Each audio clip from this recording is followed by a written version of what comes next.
misi yang akan dimulai itu ada perintah, ada larangan. Maka ada ujian.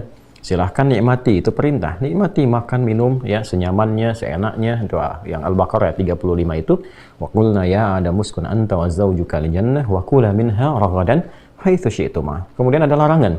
Wala taqraba hadhihi syajarata fatakuna minadh dhalimin. Jangan dekati pohon yang ini. Ini perintahnya, ini larangannya.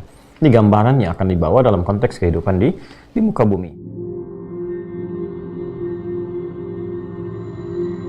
Adam, Hawa alaihissalam sebelum diturunkan ke muka bumi untuk menjalani misi besar yang hanya diberikan kepada Adam, Hawa dan keturunan keduanya, tidak kepada malaikat, tidak juga kepada jin.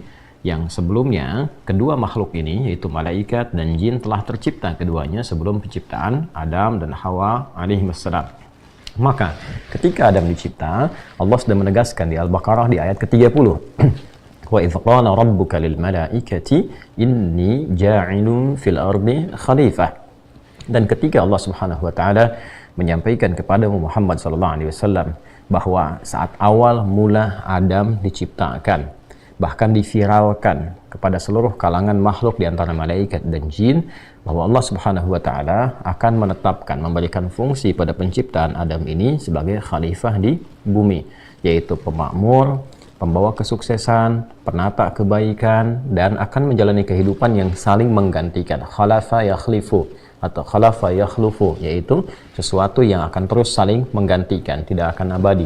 Yang ini kemudian hidup, wafat, datang yang lain keturunan, sampai kemudian kehidupan di bumi itu berakhir. Nah, dalam konteks ini, sebelum turun ke bumi memulai misi sebagai khalifah itu, maka diberikanlah oleh Allah Subhanahu wa taala semacam pelatihan, semacam training di surga sementara yang pernah kami jelaskan detail di pertemuan-pertemuan sebelumnya. Maka ditampakkan segala keindahan, kebaikan, kenyamanan sebagai gambaran tempat sementara tinggal, bahwa inilah kenikmatannya, ini ketentramannya, ini kedamaiannya. Namun diajarkan bahwa misi yang akan dimulai itu ada perintah, ada larangan. Maka ada ujian. Silahkan nikmati, itu perintah. Nikmati makan, minum, ya senyamannya, seenaknya. Doa yang Al-Baqarah 35 itu. Wa qulna ya Adamu uskun anta wa zawjuka al-jannah wa kula minha ragadan haitsu syi'tuma. Kemudian ada larangan. Wala taqraba hadhihi syajarata fatakuna minadh dhalimin. Jangan dekati pohon yang ini. Ini perintahnya, ini larangannya.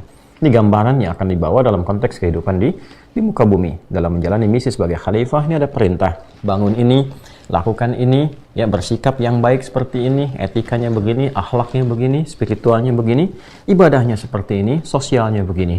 Tapi juga dalam saat yang bersamaan, jangan lakukan ini. Ya, an-nahyu 'anil munkar, yang ini al-amru bil ma'ruf, yang ini an-nahyu 'anil munkar. Jangan berdusta, jangan mencela, kemudian jangan merendahkan, jangan mencuri, jangan menipu, jangan berzina. Nah, ini larangan.